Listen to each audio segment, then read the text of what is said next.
This week, I'm delighted to be able to spend an hour in the company of one of the hottest actors on the planet, Florence Pugh. She's the star of The Falling, Lady Macbeth, Fighting with My Family, and most recently, Little Women. But we started off chatting, of course, about my favourite subject, dogs. Yes, it's true. When I'm down and I'm blue. Is it true, by the way, and I want to get this right out the way first because this is important shit, that you have a beagle? No. Sadly. No, but hang on. Said, I think she's got a beagle. Because I said that, I think. So basically, we fostered a dog at the beginning of this, and tell me you didn't give it back, because I will think less of the pair of you. Yeah, I know. But we fostered it, and the night before we were thinking, this is crazy. We've never met the dog. We're fostering this little puppy. It could be crazy. Yeah. It could eat us in the night. What are we doing? And then we realized that it's okay, because if it is crazy, don't worry. We're fostering it. And then we fell in love after the first car ride that I took her home. So we adopted it pretty quickly. I think we knew we were going to do that, but it was just quite nice to kind of go in and going, What is it? What kind of dog? So it looks like a beagle, which is why everybody thinks it's a beagle. But I thought it was half pit, half beagle. That's a nice combo. I know, but she's actually a Staffordshire Bull Terrier. I know. So I have a rescue staffy who's this sort of You do? keg of shit with sort of ostensibly some legs sort of at each corner, you know. Just sort of runs and kind of it's sort of asthmatic and big, and everyone says he, and she's a girl. She's got tits. Sounds like me. She's got tits down to the ground, so not like you, I'm sure. Oh, not like me. But she's had, I mean, who knows how many babies in her previous incarnation, but I never would have thought about having a staffy, and now I'm wildly in love. They're beautiful. My grandparents had a staffy for years, and she was, wicked. But our one that we have, Billy, has the biggest legs and feet. So it's kind of a bit like a pit in that sense. It doesn't have tiny little staffy feet. Yes. She has like big cloggy thingies. Like she sounds like she's wearing clogs all the time. Does that worry you though? Because it's like, do you remember when there was that phase for micro pigs? And people were basically buying piglets. Baby pigs. Yeah. And then 4 months down the line, they were huge. And there'd be this enormous sort of Gloucester old spot careening through flats in Tokyo. Do you think that's going to happen? They're saying they've got a little pit and it's basically going to be a mastiff. Well, I grew up around big dogs, so I'm always secretly feeding her, hoping that she'll like eat more and then grow more. Become a Great Dane. Yeah, exactly. So I don't mind that, but she's stocky as anything. Like if you can hear her running for ages, she's so loud and heavy. But I know, means you do love her. Now you've got the dog. That means the roots are put down there, essentially, doesn't it? I mean, no, because she's portable. It's true. They're always just a carry case away. Yep, they are. What if you keep feeding her? She isn't. No, it's a massive flaw. Get bigger. No, she's easily transportable. I've already thought about it. And plus, if she had been a pit, she wouldn't have been able to come into England. No. So I'm happy that she's a staffy. Yes, they can pass freely through all known border checks. Who's going to mess with them anyway? Exactly. But it's now kind of home now, LA. Well, my boyfriend lives here, and no, my family and friends still live in England. I ran out here because I have a breathing issue. And when when everything started happening, I was in London at the time, and my mum. I've had this breathing thing since I was tiny, so my mum's always had to be aware of new diseases, new illnesses that could potentially really hurt me, and so she's been kind of barking about this since December. And then when it really got serious, my mum I was back in England for some jobs in March, or maybe before that, end of February, and she said, I think you should go back to the clean air. So I raced back here, and I've just been staying put. So you've been on proper lockdown due to sort of an immunity. Yes. It's not an immunity thing, though, is it, or is it? No, I have a funky trachea. That's what's wrong with me. I know. I saw that band play Glastonbury, I think. That, and along with floppy larynx. Is it technically? Yeah. Is it a tight trachea or a floppy larynx or both? Well, they're just a bit shit. But no, they're getting better as I get older. But I tell you what it is, it doesn't matter how strong I am now. Like when I was a kid, I was always ill. But now that I'm older, I mean, touch wood, I rarely get ill in the year. But when I do, it's the same intensity as it was when I was, always ill. So I just have to be really careful. That's all. And with something like this, I don't think I'd have too much fun with Corona. So I'm scrubbing every aubergine that I bring into the house. Is it just the aubergines? Everything. Okay, I was going to say, because it was just aubergines. There'd be supplementary questions, to be honest. Could you imagine if I was like barking up some sort of conspiracy theory that Corona was only travelling on aubergines around the world? You're in the right country for it. I bet. You really are. Although I'd have to call it eggplant. You would.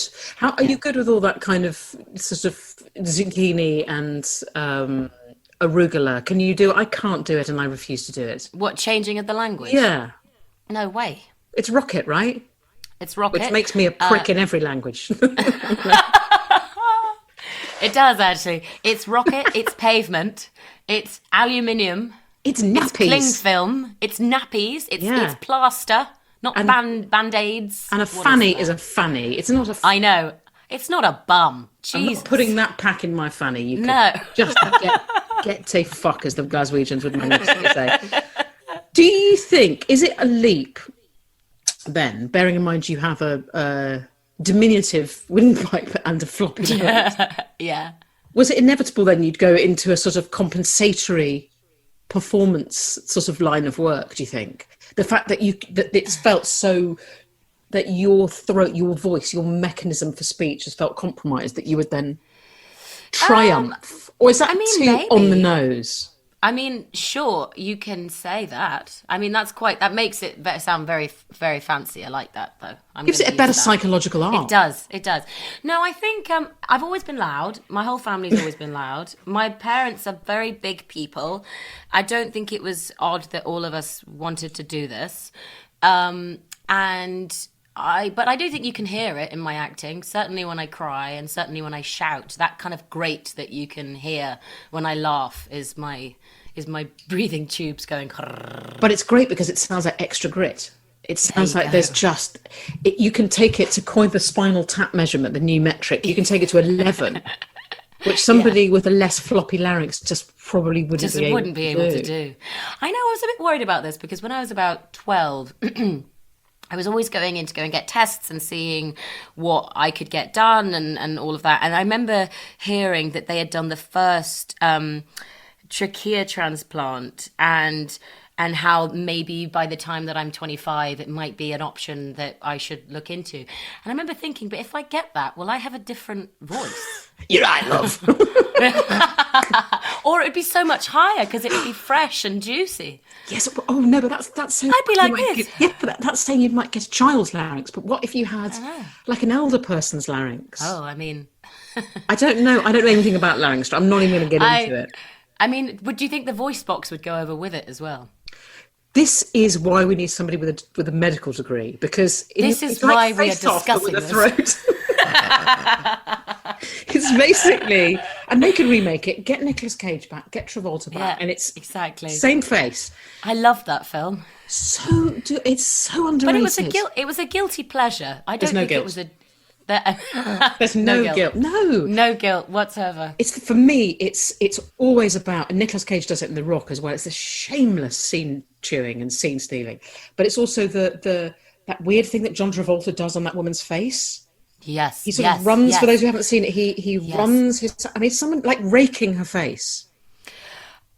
He's pretty grotesque, actually. But did you feel slightly guilty for fancying him at the end? Yes, but then I always fancy the ones that are naughty. The bad ones are always more fun. They're so much more fun. But even when you know that he's a really, really, really bad person and you still fancy him, I mean, that's a slight guilt trip. That's why everyone must rush to play bad. Although you haven't played. You always play sort of.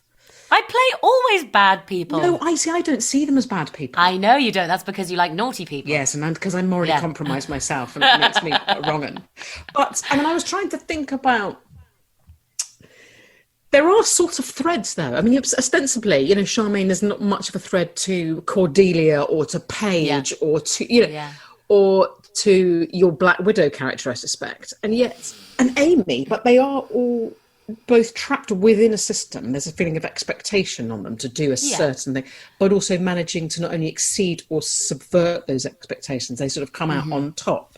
There's a hefty good dose of fuck you in everything that you do, which I really like. Thank you. I like that. Yeah. Do you look for that in a script, though? Do you say, definitely. I want... Yeah. And it's not that I send everybody, like, my team are bloody awesome, and I would not be where I am right now without them. I have an amazing team. Team now. I have a team. Well, I've always had a team. Every actor has a team. Do they?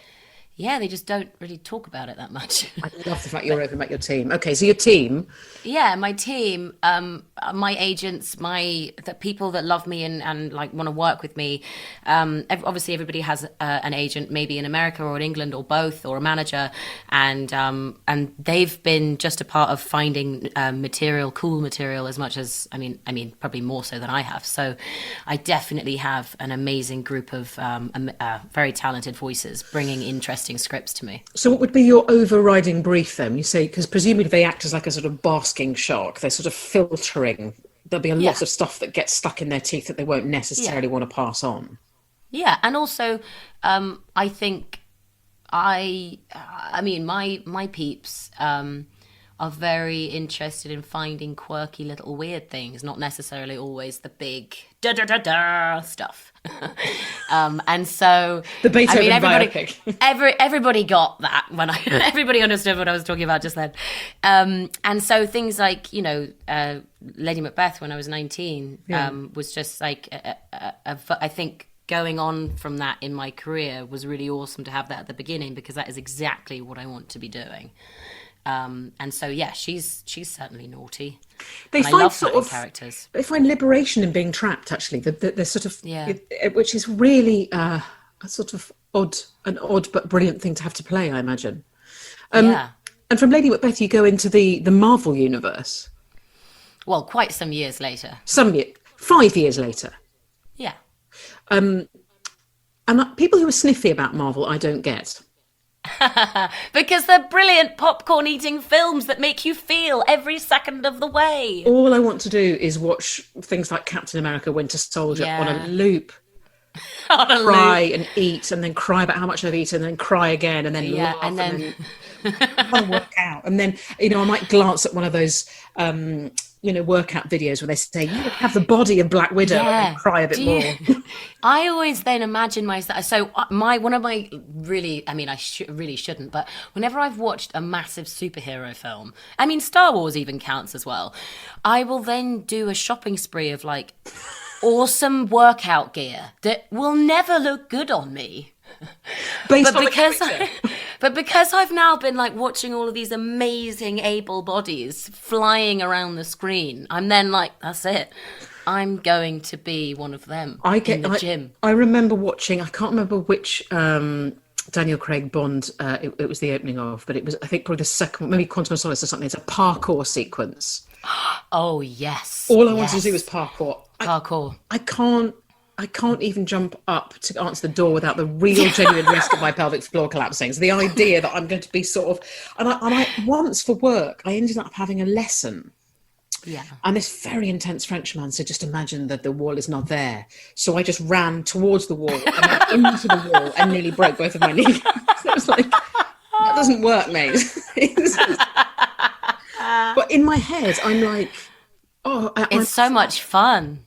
All right, tell me, you must have had to follow some hellish workout routine. I did. Tell me everything. I'm obsessed with it. So the coolest thing, so I've done 2 physical films, obviously Fighting with My Family and Black Widow.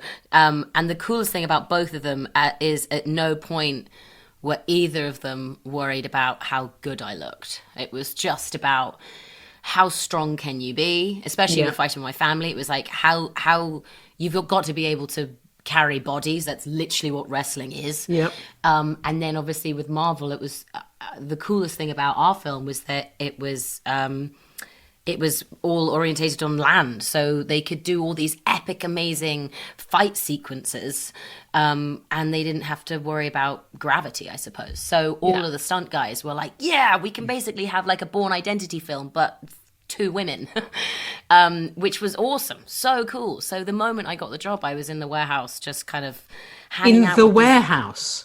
Yeah. That sounds really sinister. I was just in the abattoir working out. It's like, I was just in the warehouse. So is the warehouse like a specific centre for... Yeah, so the warehouse, I mean, it's not actually called the warehouse. It just is a warehouse. It's at Pinewood Studios, and that's where we shot the film last summer, well, some of it anyway. And they just had this, like one of those massive studios full of all these stunt contraptions and fake guns and knives and like pulley systems. And then all these awesome, amazing people just hanging out in there every day fighting each other. Honestly, that was my heaven. I love martial arts movies. It calms me down. Yeah. It really does. As a child, when I was really wee, I used to play a game called Tekken. I don't know if you've ever heard of it, but it was basically a sort of martial arts fighting game. So on a crappy, like really early sort of days sort of console, and you could sort of high kick, and then boot them in the knackers and then punch them in the face. And it's so relaxing. It was bliss. Yeah, especially when you get it right. Oh, well, you could get extra points for sort of triple manoeuvres. Oh.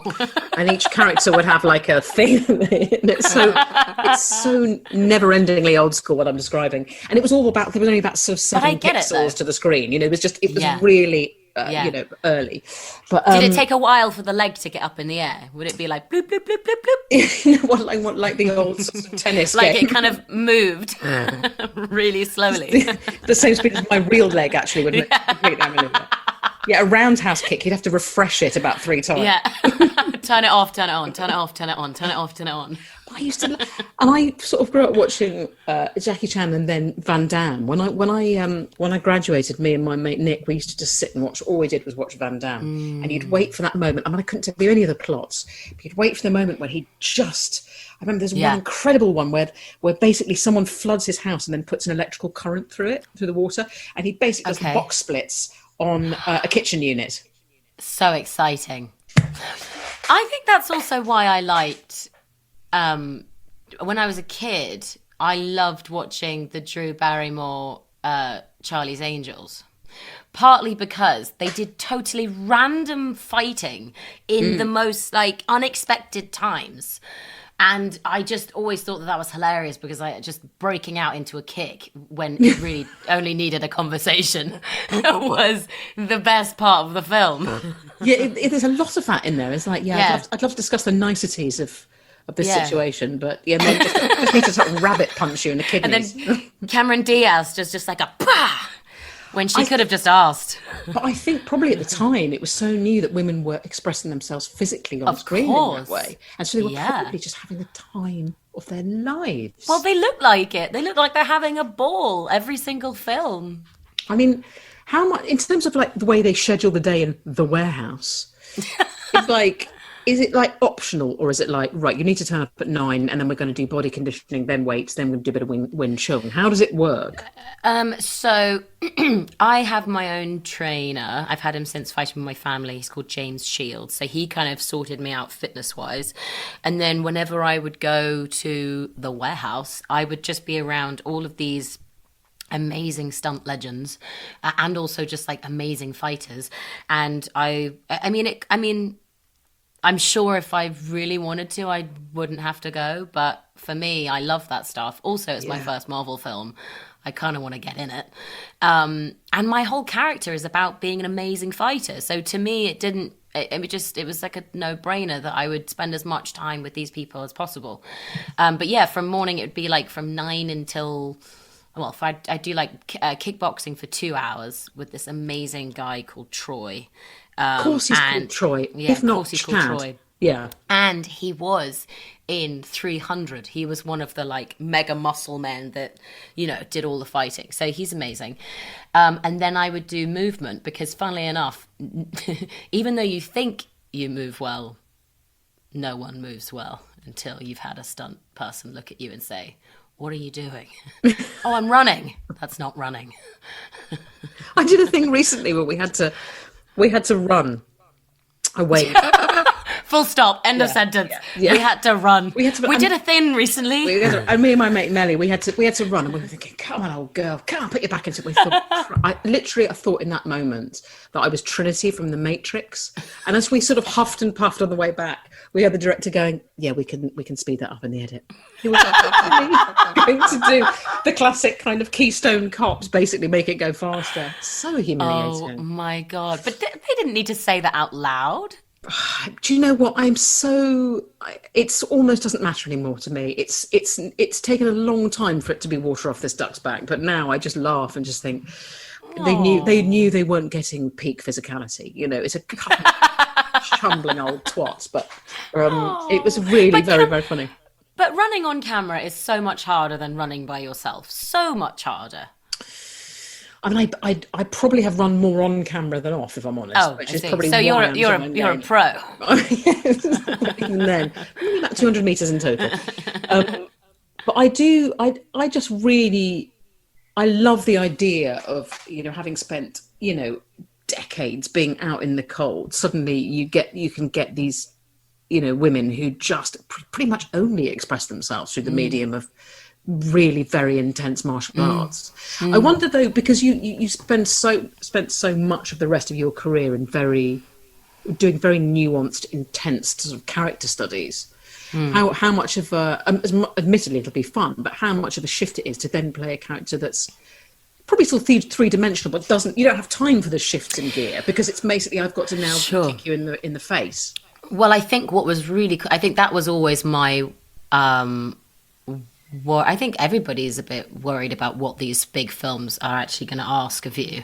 And I think the coolest thing about getting involved with this specific film at this specific time is this is so well needed, and everybody's been wanting Scarlett's film forever.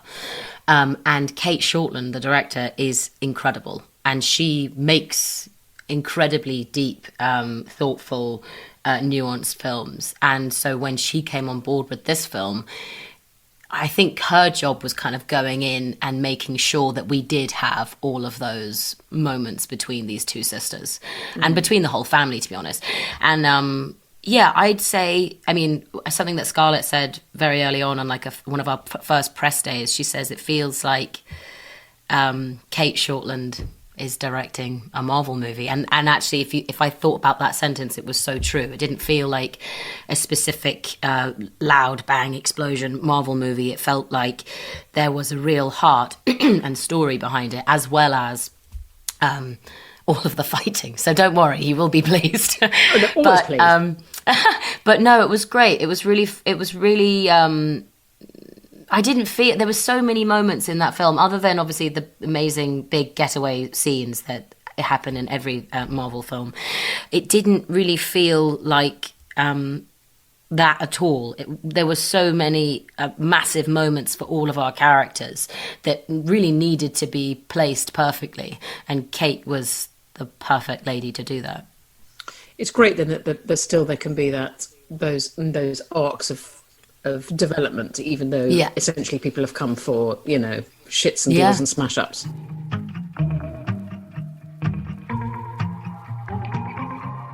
Are you anxious or stressed, struggling to focus? I am. Who isn't right now? Well, you can bring a new calm to your day with Grass & Co CBD. Grass & Co is a premium CBD range that blends the highest quality CBD with therapeutic botanical ingredients. I've tried them all and they are brilliant. The organic CBD and botanical formulations have been specially created to relax your mind and soothe your body. Find your lockdown calm with grassandco.com. The best-selling Calm CBD range includes botanicals like evening primrose, ashwagandha, chamomile, marula and mint to bring balance to your day. To find out more, head over to grassandco.com/hour. If you're new to CBD, the best-selling 500mg Calm CBD oil is a great starting point. As with all supplements, CBD affects everyone differently, so do start low and steadily build up your dosage every day to find the balance that works with your body. The Grass & Co Calm range brings peace and tranquility to your day with CBD consumable oils, nourishing body oils and peaceful pillow sprays. Comforting aromatherapy scents have been specially blended to quieten your mind and soothe your body.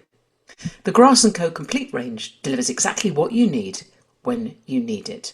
I've tried everything, as I say, but my own particular favourites are the pillow spray, which means that even me with my chattering chimps in my head can get a quality good night's sleep. Grass & Co. have supported the podcast since we started, so thanks to them. And now you at home can get 25% off the entire Grass & Co. Calm, Ease and Rest CBD ranges. You'll also get free shipping.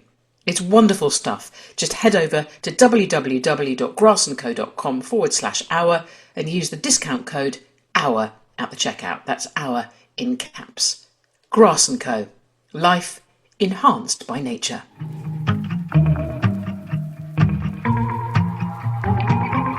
I wonder how much time you get off. I suppose lockdown has afforded you maybe a bit of rest and a bit of time to sort of look back, because it must be kind of crazy being in your situation, you know, Oscar nominated and living in LA and in a Marvel movie, also having made incredible independent work.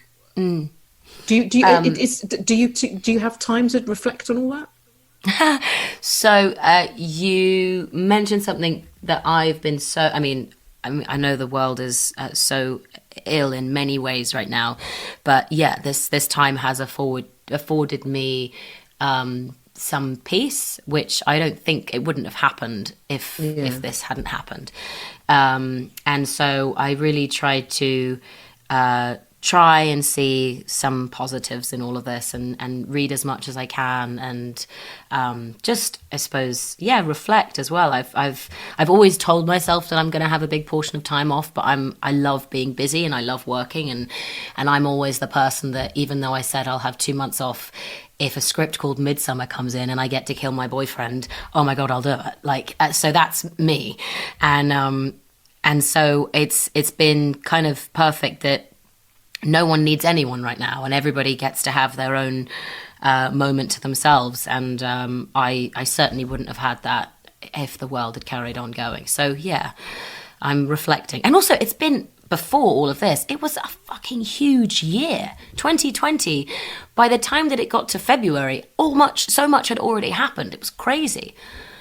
It does feel like there's something seismic, sort of beyond our ken happening to power structures, things changing. And of course, when things change from a model that's existed for centuries, the violent reaction is just palpable. Well, it's like a plate shifting. There's always a tsunami after that. And you, I guess, a sort of, and I don't want to sort of dictate your experience. Your experience may be other than this, but you spent, I assume, quite a lot of time in the light of the Me Too movement. So I wonder if that's been beneficial, or whether, you know, you have also experienced things in the last 5-6 years which have been sort of predatory in nature or difficult to deal with. I think when Me Too happened, I had never been involved in anything like that. So I think when that exploded, I was also getting a lot of press, and it was incredibly important for me to educate myself, especially as a young woman. It seemed bizarre that I was having kind of like an explosive moment of my career, and then I was going to have all these mics in my face, and I really needed to educate myself and know what I was talking about. And that always is important for all of us to do. But I think, no, I've never been involved in any of the, horrible stories that we heard from that. But, you know, there's always problems in all sorts of industries. I may not have been involved in Me Too, but sure, there's many times where the youngest person on set who happens to be a woman isn't going to get listened to. Yeah. But it's nowhere near on the scale of, you know, any of the horrible stories that were told during that time. But I think specifically with this movement and this incredible moment in time, I just feel like we're given this amazing opportunity to raise our hands and say that we can do better. And yeah, that's certainly what I've been feeling in the last few weeks. But then I guess, like today, I don't know if the news has reached the States, but today, Marcus Rashford, the England and Man United footballer, has basically petitioned the government to keep free school meals for children who live in poverty, and the government said no. And then he said, read my letter, I've experienced this firsthand. And then the public get behind it, and policy changes. And that's one person through direct experience, in the prism of their reality, making sure that things are better. And in an ideal world, you'd rely on the state to do that, but I think unfortunately that ship seems to have sailed. So I think it's great that people in your position, people who are, rising like, flame through TV and film, kind of help to reshape the way things are organised. Because and maybe that will be seen as sort of white saviour, but I really think that without that kind of inclusivity and diversity, rider, things just won't change at all. No, especially with inclusivity, in terms of letting voices be heard. Yeah, I think that's what my platform, I mean, especially with social media, I find social media so confusing in my head anyway. But especially right now, to get voices that may not have been listened to before out there, that is, I suppose, how we can give that to other people. Do you Insta, don't you? Do you tweet? Are you a tweeter? No, I stopped twittering a while ago. I never really understood it, and I also didn't have the emotional thick skin to sign back on and do all of that kind of mean shittiness all the time. And it wasn't, I think for me, what's interesting is it's not even stuff directed at me that I get upset by. I just get so irritated by how wrongly used the internet is, and how there is such an amazing opportunity to make it epic and amazing and kind. And I think whenever I've just come up against that, I go, well, it's affecting my mental health, and I can't, and there's no point in me doing it. But Instagram, I think, has a kinder glaze to it. I love how it's about art, and I love how it's about pictures, and I love how quick it is. But there's also parts about Instagram that I don't necessarily like the whole comment section, how you can become a martyr for saying something really fucking shitty. I don't understand that. I don't get it. And also the cult of the sort of photo-opping your breakfast, making a lifestyle of every image, I suppose. And that sort of is so difficult, I suppose. In the olden days, it's addictive. Yeah, and it's keeping up with the Joneses on a global scale. That's I think for a lot of people very, very hard to deal with. And it's also, I think, when you get in the habit of, I mean, I've been there, in the habit of like, oh, this is what we do. We take pictures of things and we put them on our story. It's almost like a diary log. It becomes like a diary log. And it's really hard to get out of that when you're so close to it. And where do you get your sense of privacy from? I mean, this is another thing. Do you manage to find time to be a private person, or do you increasingly feel that that's being taken from you as part of your job?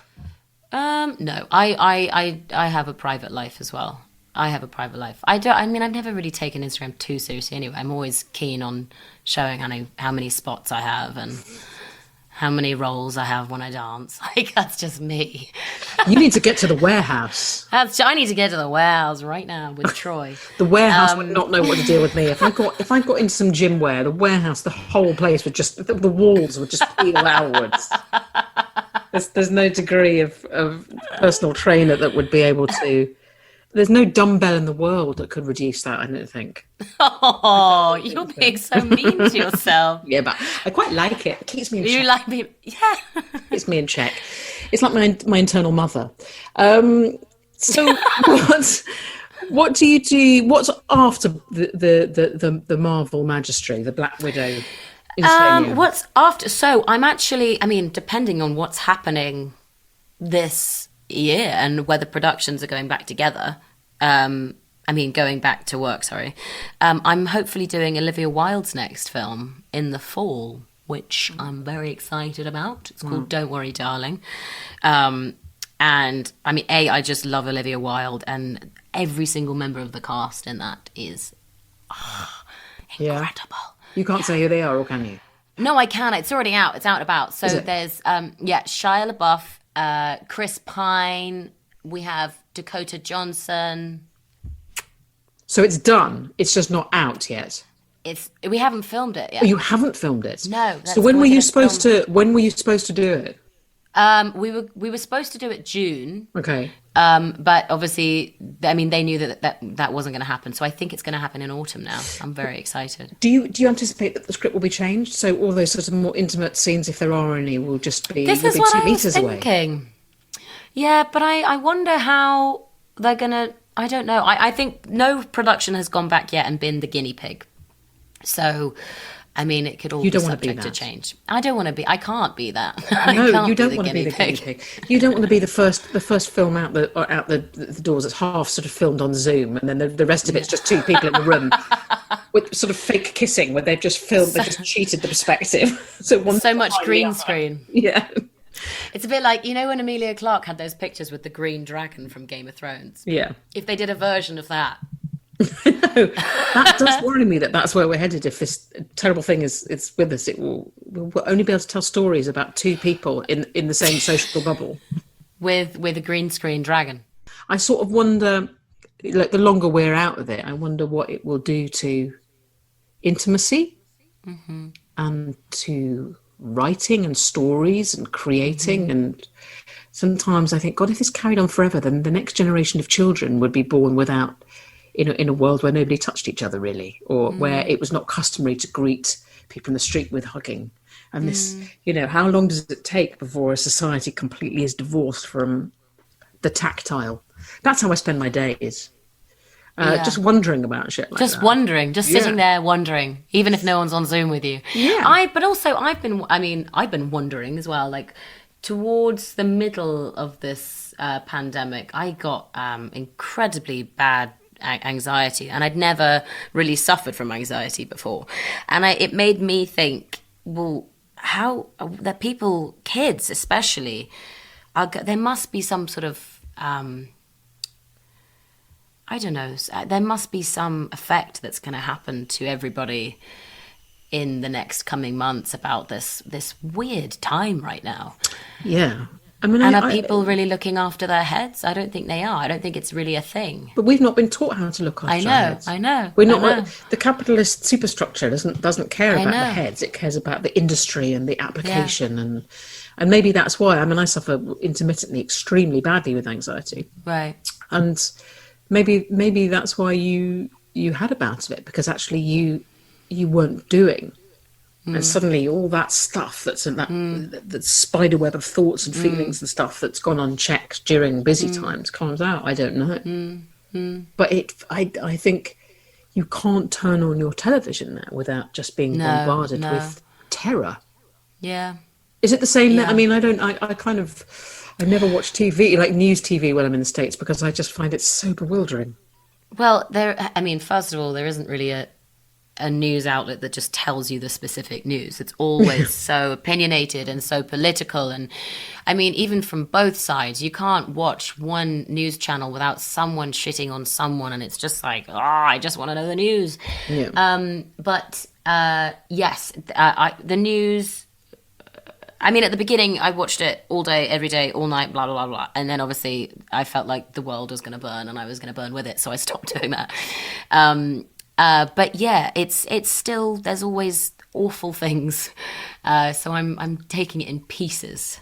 Yeah, now. I think you're right, just tiny bursts of news. Of information, and then cradle on the couch. And how is your ambition to remain an actor, or do you have other offshoots of things? Do you think, I'd like to direct, I'd like to write? I would... yes. I mean, I don't think all of it. So I want to do all of it. I'd love to write. I mean, I love coming to a script and helping out with certain scenes anyway. I love that. I love dialogue. So maybe if I got some confidence, I could go and do a course and do it properly. But I'd love to go into music as well at some point. I used to do it just as much as acting, and obviously I let that one sit whilst I got on with acting, but I'd love to go into that. And cooking, I love cooking, and Me too. I would really want to go into some, I don't know, travel around the world eating sausages and cheese and Just talking sausages. about it. Because it's quite limiting. There's so many cultures that don't do sausage. I mean, you spend a lot of time in Germany, sort of Bavaria. That's not true. What about all the dried sausages? You're forgetting about all the dried sausages. What dried sausages? Well, every single country has a dried sausage. Yeah. I'm thinking outside of Europe. I'm trying to think about... Does Vietnam have a dried sausage? Oh, maybe not. I mean, maybe. I'm trying to think about Southeast Asia and whether I have ever had a dried sausage, and I think the answer is no. But maybe I didn't root around freely. I'm saying don't limit yourself to sausages. Then no, I'll do. It's going to be bigger than sausages. It's going to be cheese as well. I'm making this story up right now. So okay. Just me eating cheese and sausage for an entire year. I want to just give up acting and eat, and I want to go on a round the world tour of sausages. I would become a sausage. I'd be rolled back. See, I don't like sausages. They creep me out. What? Well, Because of the shape? Not because of the shape. Not sort of phallophobic. Not that. I mean, no. I have seen penises. I mean, I've seen never lots said of that. No, but you're implying that the shape of us. You essentially said. No. Am I frightened of a sausage? I think you're going down a funny little lane here, and I never said Is any it of that. Is it the shape? It's not the shape. Well, Let me I have tell to you, say, the shape of sausages are pretty weird. I could put my hands up and say that they're strange. Also, they're wrapped in... in What about them? the twisty twist? What's in Yeah, them? what's in them? What I'm What saying about the to twisty you, twist? If they weren't ashamed of what's in them, they wouldn't put a casing around it. Eyes, balls, Silence. arsehole, everything. How do you know what's in that sausage? Only you But- would. I mean, I will say, maybe not the modern day sausages because, there's a lot of shit that's in there. But I do like the idea of it is like, there's one thing that we're going to put everything into, and it's going to be all the scraps. We're not going to waste. I mean, not Sure. now because they put like cartilage and nose and teeth Mucus. and all, yeah, no, not that. But I understand the whole idea behind it once upon a time. So why? Okay, I really love cooking. So We're actually barking up the wrong tree. I really don't want to have a whole show about sausages. no. I mean, although if anyone hears this, they'll be like, I tell you what, I've got a sausage-based show, and I know now who I want to produce it. So what would you want to train to be a chef? You want to learn like? I mean, I could do. I actually really do want to do those courses online. You know how, what is it called? Is it called Masterclass? Where there's some fancy chef that teaches you how to do one specific thing in like 40 minutes. I love those. I find them very relaxing. Exciting, I watched yeah. the French baker Richard Bertinet make a fougasse. The dough was like, it was just Heaven. erotic, and he knew it as well. He kept sort of pinching it and then looking very intense. Oh, I was like, he was being cheeky. and I just sort of felt like I've become one of those sort of myriad housefrows who's sort of really sort of tired, slightly getting off on a sort of French man fiddling with some gluten. It was like, watch that stretch itself out, it was very, very intense. I find that when I'm not watching, very satisfying. when I'm not watching sort of martial arts, my guilty pleasure is MasterChef Australia. There's 65 Yes. hours per series. What? 65 hours. And the format is utterly unnavigable. So it'd be like, right, well done. You've got the bottom, the top three, which means now you get to fight for immunity. And then there's 4 hours of them fighting for immunity. And then you get an immunity pin. And that means you haven't won immunity yet. You've got to cook off with a professional chef, and you still haven't won. You've got another cook off. It goes, Oh my God. I watched 20 hours and only They 2 must be people were knackered. eliminated. They're furious. They must be so tired. And all they do is make ice cream. So whatever they get a mystery box, and it'll be like like an aubergine with a bit of kangaroo. And they're like, I'm making a kangaroo ice cream. I make can't ice recommend it cream. enough. Do you? I make ice cream. I'm actually quite good at it. I made one over the weekend, which is, are you ready? I'm ready. Okay. So I learned how to do the fancy pantsy way, where you whisk the eggs and you basically make a custard. And Make when the you're omelette. making it, you're like, why am I doing this? But it tastes amazing. And then this weekend, I made strawberry. I put it in a hot pan. I did strawberry, a lemon, and some cinnamon, and I got that down into like a jam. Oh, and a bit of sugar. Got that down to a jam. And then in the other hot pan, I had my cream and my sugar going. And then I mixed both, put it in the ice cream maker. Oh my God. So hang on. Lemon, cinnamon, and strawberries. And that works. Yeah. It becomes like a tart jam. I like the sound of it. Yeah, it's a lot of strawberries. What I don't like is anyone who refers to flavour as a profile. Oh, no. Flavour profile. Fancy. Oh, no. What's the flavour profile? Do you mean taste? What's the taste? Do you mean, what does it taste like? Do you mean, what am I eating? Yeah. Do you mean, will I like it? But Chefy chefs call it flavour profile. Chefs. And the other thing that makes me want to puke is when they say it's got a lovely mouth feel. Oh, no. Also, what about when they bang on about acid, the acid? It's got really good acid. Just say you like the lemon. Yeah, it's got a really good acidity and herbaceousness. Oh, yeah, acidity. Sorry. And herbaceousness. Oh. Herbaceousness. Oh, yeah. Can I really strongly recommend you get involved in making caramels? Yes. My mum's weirdly good at making caramels, but I'm going to get into them. You need to, hopefully you won't be on lockdown and you can be basically, emoting, fighting, crying, experience, doing all the full gamut of every. But if that doesn't happen, I'm going to say a caramel is the next. Caramel is the next way. Do you okay? Do you get into? When people start matching herbs with sweets, like when they do like a basil ice cream. Yeah. Or they do like a basil. Do you like that? Mainly, no. But then someone once made me a bay caramel. And I could have married him. I could have, but he was frightened of me. But it was really good. Really good. That would be my caramel. Thyme caramel, quite good. In Australian MasterChef, they'll just do things like they'll make a fish sauce caramel. Oh, I want to try it because you can imagine that the bit of I can imagine a bit of sweet, a bit like the bacon sweet thing. Exactly that. So I'm imagining you now. So most nights do you cook at home? Is this? Yes, I love cooking. My dad, I grew up in restaurants. My dad owned restaurants, so I've always been around really, really good, tasty food. Was it a fancy restaurant? One of them was, but no, they're just. You're going to say to me, your dad's Raymond Blanc now. No, but he's very talented at making a dish out of nothing in the fridge. That's like his specialty. So I got a bit of that off him, and my mum has really classic dishes. She's good at like specific things, like the caramel or like couscous or like a stew. It's like very specific dishes that she's nailed. And so I love to cook, and it is really my form of meditation in a sense. It keeps my brain happy and it keeps me calm. Me too. Chopping away.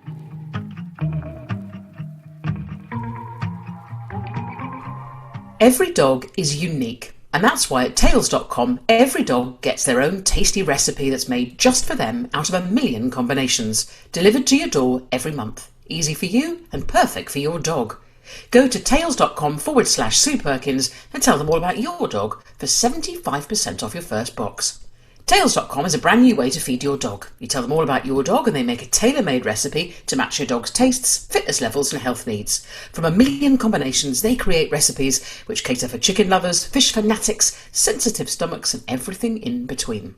They provide the best nutrition with exactly the right blend of fibre, protein, fats and nutrients. And there's no artificial colouring, flavouring or preservatives. I ordered some, found it easy to set up and tailor-made for my rather grumpy and deeply flatulent rescue Staffordshire Bull Terrier.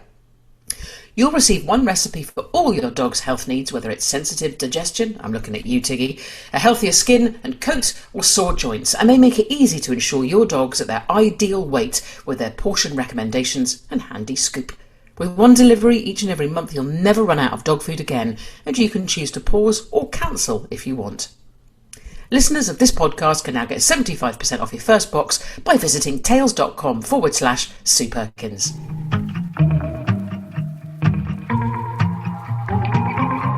I'm still finishing my tea in my booby mug. Oh, God, it is. Did you draw that yourself? No. Can you describe it? So this is basically it's a collection of boobs which range from, I would say, the artificially high to the reassuringly low. Yeah, to the small and perky, and it's all in a pink doodle. But this is what I do when I'm on my phone. When I'm on phone to friends, I'm like, "Look, you're here," and I'll find their boobs. on So my do mug. you know, okay, so you know all your friends' sort of boob size and trajectories. Of course. Do you? Yeah.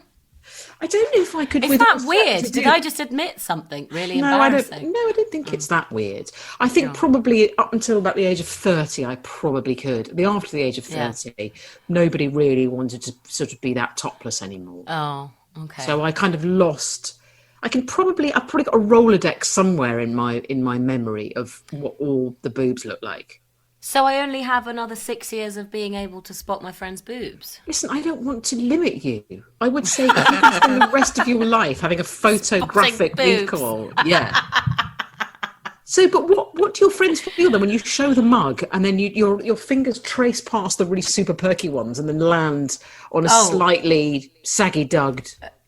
No, because I mean, I don't think any one of these is unattractive. They're all pretty amazing, even the long ones, the short ones. Also, I don't think I have that many friends to list all of the boobs on there. I mean, it's good. It's about like 30, 40. I don't think I have You've that got many to have. friends. Oh, that's good though, that you can spot the difference between friends and then the people that will just naturally gravitate because. Well, I have to know what their boobs look like. So that's a difference of friends. Is that an initiation then? You sort of go, we're getting on, we're having a laugh, we've exchanged some sort of biographical detail. But if you're going to go to the next level, if you're going to ascend to proper friendship, just get them out, hang them out. This is sounding so unfair now. I'm really sorry to my friends. I love it. We've sort of talked very earnestly about Me Too, and then it turns out you're basically just cataloguing your mate's boobs. No. I'm very worried that now people will just come up to me and flash and be like, "Are we friends now?" But in a way, Don't do that.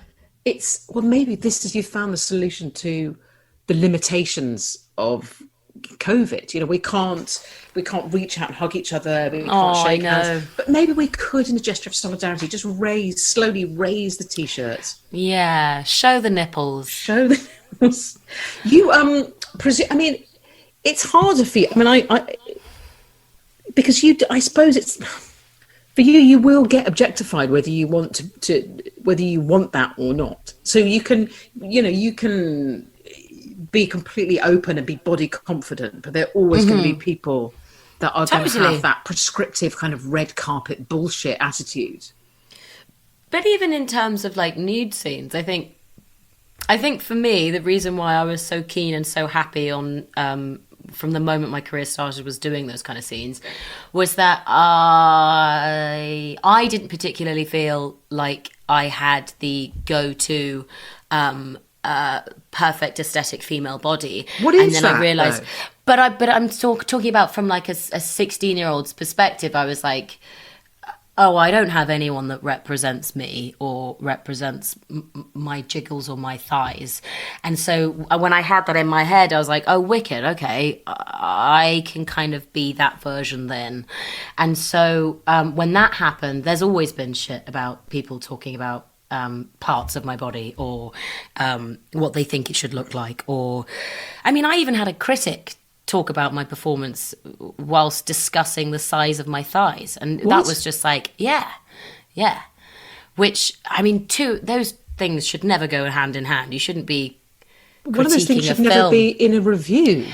No, but I mean, it happened. So I think like I've always been aware that being open and being confident and showing yourself is always going to provoke people, and there are always going to be people that have to talk about it.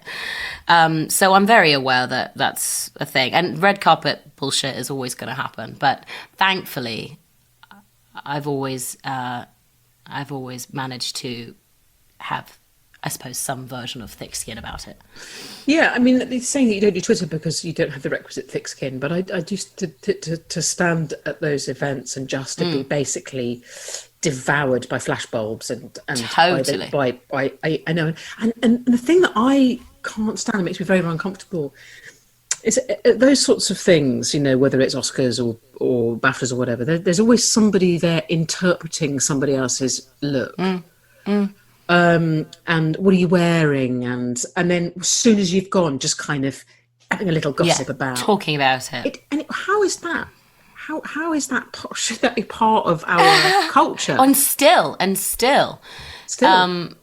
But I will say, I think that you used an amazing word to describe devouring. I think we do that for women in the industry all round, whether it's on a red carpet, whether it's their private life, whether it's the need to know what they are doing in their day with that person on the street. Like, women's lives, the moment they get in that spotlight is being completely devoured by people, and it's totally allowed, because for some reason the public feel like it's their right to know stuff about them. But the same attention to detail doesn't happen to men, and I've always found that really interesting. And how you're supposed to just put up with it.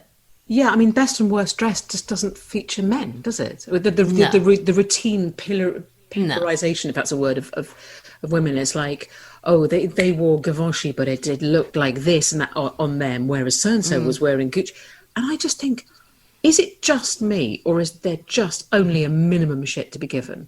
You know, I just go, they look really nice. Great, who's going to win? Let's see the clips. I haven't seen that film. Yeah. I mean, I'm not driven by fashion, but I'm an aesthetic person. I respond to aesthetics. I just always feel that it just feels like lambs to the slaughter. You take a team of articulate women who have perfected their craft, and then you mute them, which is essentially what's happening when that flashbulb, when they you mute them and they look startled, but by nature of the volume of light flashing. Yeah. And there they are, like sort of silent dolls. And really also, weird. bear in mind that if an event starts at 3, you're expected to start getting ready at 6. So this whole in the morning preparation. Well, those big events, you get up super early, your team comes in, I have an amazing hair and makeup team, and my stylist, and everybody comes in, and you start getting ready for hours What did the beforehand. Oscars take to get ready for? My hairstylist Peter Lux was doing a really complicated plait, so I wanted to give him as much time as possible. So we had, I think, about 3.5 hours to get ready. How much of that was plaiting? Well, not all of it, but also I'm very I like to make a moment of everything. So I like to get the box fairs. I like to do the coffee. I don't want anybody to be rushed. I want everybody to celebrate. Everybody have food, cheese, wine, sausage, all that stuff. Of course. So I think just that's from around the world, I'm hoping. From around the world that I collected personally. But yeah, it is strange. You spend all that time and then it's over. You go on the red carpet for possibly, I'd say, about 15 seconds. Yeah. And then it's done. And your fate of whether you looked good or bad is over because you maybe blinked in one of the pictures. And do you ever, how much of that stuff do you get to see? Do you ever see the judgment that's made purely on the way that you look? So, no, I tend not to look at it until it's over. But it is definitely a thing. Like the moment I get in the car on the way home, you've spent so much time preparing and getting this dress ready, and these people that have made the dress, and you have to and want to know whether it succeeded, whether this thing worked. That's true. I've never thought of it that way before. That it's not just you're not only carrying your own professional life with you, but that of hair, makeup, so many wardrobe, people. size. Yeah. You are the canvas for them, and you go out there and you stand there, and it's their work on you. So I think for me, I think that's for everybody, feels the weight of oh shit, did this dress did I pose right in it? Did I make it look as best as it possibly could? But it's interesting what you're saying about body confidence and, being, and not, as you grow up and you watch films and you don't see your own body reflected. I mean, one can never see one's own body. We're all magnificently unique. Of course not. But we're so kind of brainwashed into accepting the nigh on skeletal as the sort of perfect female form. But that it's interesting that you didn't shy away from being naked and in fact said, well, okay, this is going to be someone's new normal. Essentially, you're laying down, another normal. Yeah. Well, I hoped to. Yeah. And but it's interesting as you say that people try and co-opt the way you look, your life, your relationship, and everyone's got something to say about it. I know. Recently, you sort of basically, it was a very impassioned "fuck you," wasn't it, to people? I really liked that, and it made me think about stuff in a new way, and sort of challenge, I suppose, my own knee-jerk thoughts about things. It's like no one ever asks, in relationships, and there are millions of them happening on the planet right now, where there is a difference in age, that you automatically make assumptions, and then you are going, hello everyone, I'm in this relationship. Exactly. But I've always found it funny, like how I can be good enough for people to watch my work and support my work and pay for tickets, and I'm old enough to be an adult and pay taxes, but I'm not old enough to know who I should and should not have sex with. Once again, making a young woman feel like shit for no reason. And I just I think I did feel shit for a while about admitting that. And then I thought, how ridiculous is that? I'm 24 and I can't choose who I love. That's so unfortunate. And ultimately, if you sat down with a sort of keyboard warrior who'd say, I don't think you should be there, who would they want you to be with? I know. Yeah. Who is it? Who is it? Who is it? What job do they do? What do they look like? What is the perfect age for you? Are they closer to me in age? If that's the case, I mean,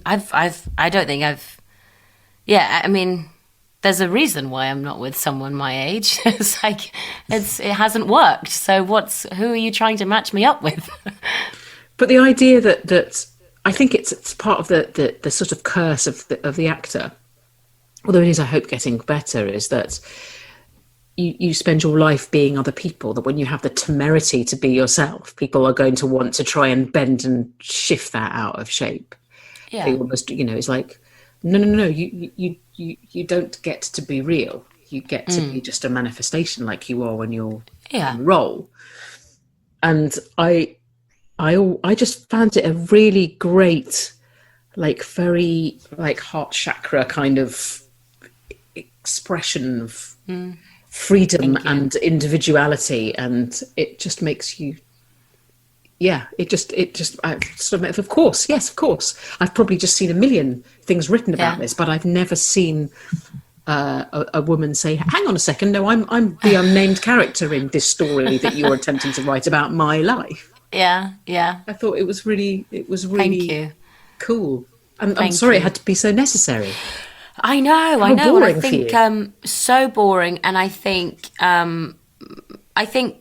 because of the entertainment industry, obviously those lines get very blurred about, as we've just said, people want to have a say on who you go out with, where you go to lunch. And I think for me, I've just always found that part of this life, even when I grew up watching actresses, I've always found that weird how people have a say over your private life. And the fact is, I'm not a reality TV star. I don't let people into my life like that. So since when has it been okay for people to shout at someone for their relationship? It's crazy to me. I think I'm glad that I said it, but I think social media is so funny anyway. You are giving people a platform to say things, even people that are following you. That's the point of it. I suppose sort of philosophically it's great because, one would always want a meritocracy. Everyone has the right to speak. And of course. But it's the anonymity. I sort of believe that you should...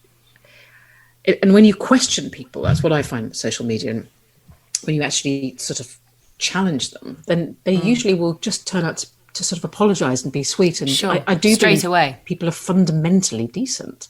But there's something about the cloak of anonymity that gives people... And I suppose that's what's fascinating about acting, is that if you also have the same thing in your work, which is that you can play out all that darkness and weirdness and fightiness in the warehouse and not be accountable as you. And I guess people have a small window into that experience when they go online, and they can just take pot shots. But I always now challenge it. It doesn't happen huge. I'm lucky it doesn't happen hugely often for me. I'm a sort of relatively sort of Do you? You go in and you I get you tuck in. I do tuck in occasionally. I mean, people sort of know what they're getting, and they're getting a lot of sort of "Will you please rescue this dog?" They're getting a lot of dog videos and dog shit, and but they know where I am politically, so it's not that no one's going to be surprised. Sure. Sort of that, but I think when it veers on the super personal, I learn two things. I either learn that person, when challenged, will say, "Actually, I'm sorry, I always thought you were okay." Or it will make me think my post was too aggressive. Right. I can't condemn somebody for having a pop at me when I've just gone full out. And Sure. And just because I've had a pop at somebody I see as a person in power, Yeah.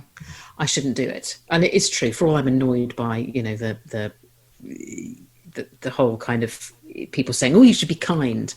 There's a lot to be said. Sometimes my rage won't accommodate kindness because I feel so furious about things. But actually, to give the odd troll their due, I have thought, no, maybe I shouldn't. I'm going to do it. Oh, you're not? Well, no, I shouldn't have used 50 expletives to describe a member of the cabinet. I should have. One will have. I've become too rageful, and then sometimes I think, no, actually, it's you that's got the rage, and to just sit and think about it. I don't know. Organise it. I think at the moment there's too much output, isn't there? It's like you, and just maybe lockdown for me has been a chance to sort of go, no, I can be as big a dick as anyone else on the planet. Sure. Yeah. Anyone else. I sort of want to see do you have a picture of a dog? I want to end with a picture of a dog. Yes. I'm going to try and find a picture of mine. Oh, I've got a picture of mine. Hang on, I'm going to find it. I say that as if my whole study isn't full of pictures of my dog. I mean, she is disgusting, by the way. Hang on. She's disgusting. No, she is really disgusting. Oh, wait, I'm going to show you her. Look. Oh, sweet mother of God. Yeah. Right, I'm now going to describe this. This has got the classic hangdog look. Looks like this beautiful dog. Looks exactly like a beagle with the white flash all the way down from forehead to nostril, but hasn't got the ears. It's got pitty ears, you're right. Yeah, and massive feet. Oh, hang on. Huge feet. Right, hang on. Let me get mine. Huge feet. Go get your dog. Hang on. Ugh. My mate drew a picture of mine. Oh my goodness. Rancid beast. What a scruff. Horrid. I mean, it's horrid. Oh. Yeah, the worst of all the dogs. Just brindle, big-titted, ancient, wheezy barrel of beauty. Oh, what a scruff. Yeah, total scruff, man. Beautiful. Happy what's left of lockdown. May you have no anxiety and only joy and sausages and a beautiful dog and fun at home. And I can't wait to see what comes next. Thank you. Thank you for today. So lovely chatting to you. Likewise. Thanks, Ty. Stay safe. You Bye. too, sweetie. Lots of love. Bye.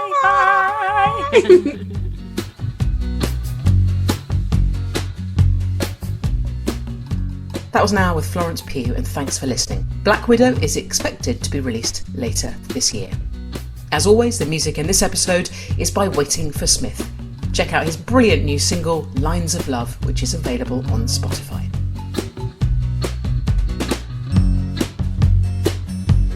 Yes, it's true.